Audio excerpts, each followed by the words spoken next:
The small town of Black Hollow, nestled deep in the forests of Oregon, was known for two things: its eerie silence and the abandoned asylum on the outskirts of town. The Black Hollow Asylum had been shut down for over 30 years, but its dark history still haunted the locals. It was a place where whispers of experiments, disappearances, and unexplained deaths lingered in the air like a thick fog. Sarah Thompson had just moved to Black Hollow after losing her job in Seattle. Desperate for work, she scoured the local classifieds when she stumbled upon an ad. Night shift security guard needed. Black Hollow Asylum. $25 per hour, no experience required. Apply in person. The pay was too good to pass up, especially for a small town like Black Hollow. Sarah called the number listed, and a gruff voice answered, "Come by tonight at 10 p.m. Bring your ID and be ready to start immediately." The voice sent a chill down her spine, but she brushed it off. It was just a job after all. Sarah arrived at the asylum at 9:45 p.m. The building loomed before her, its broken windows and crumbling walls casting long shadows in the moonlight. A man in his late 50s, wearing a security uniform, greeted her at the gate. "Name's Frank.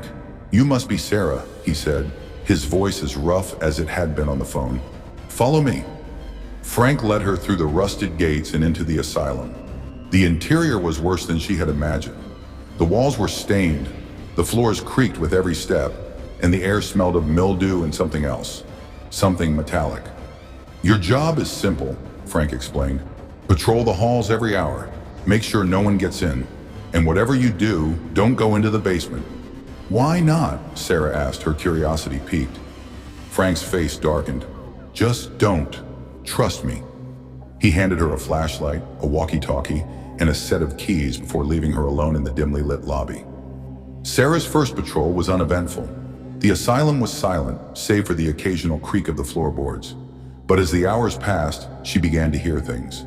Whispers, faint and unintelligible, coming from the walls. "Hello?" she called out, her voice echoing through the empty halls. No one answered.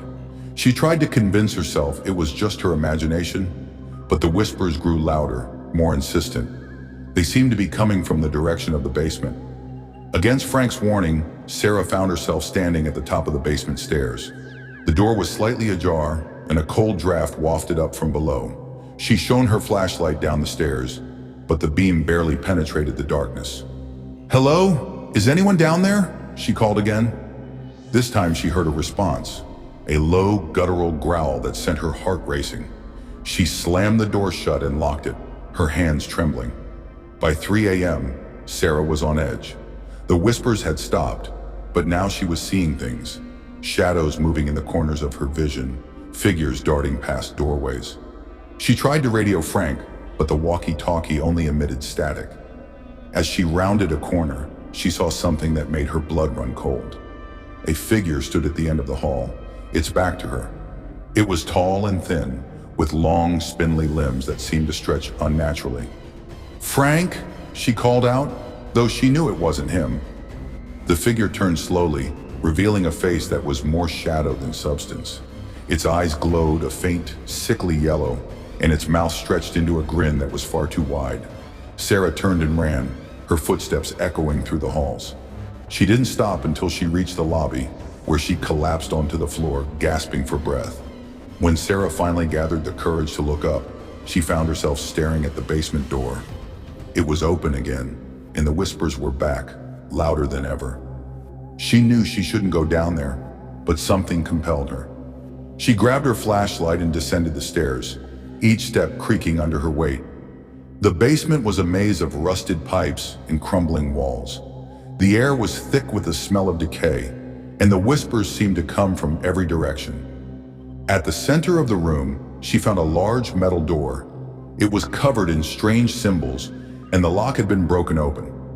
She pushed the door open and stepped inside. The room was filled with old medical equipment, rusted scalpels, broken IV stands, and a single operating table in the center.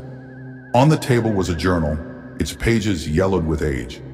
Sarah opened the journal and began to read. It belonged to Dr.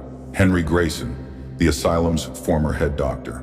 The entries detailed horrific experiments performed on patients. Experiments that involved cutting them open while they were still alive, all in the name of scientific progress. The final entry sent a chill down her spine. They're coming for me. I can hear them in the walls. They're not human anymore. God help us all. Double asterisk. Sarah dropped the journal and backed away from the table. As she did, she noticed something on the wall, a series of photographs.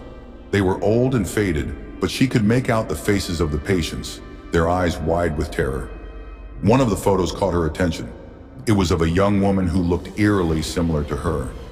The name beneath the photo read, Patient 23, Sarah Thompson.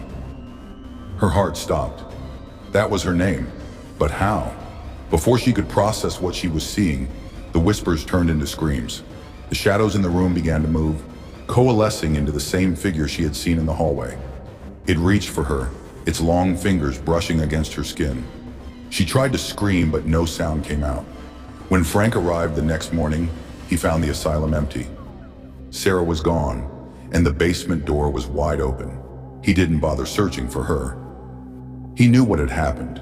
As he locked up the asylum, he couldn't help but notice the new photograph on the wall. It was of Sarah, her face frozen in a look of pure terror. Frank sighed and turned off the lights. The asylum would need a new night guard soon.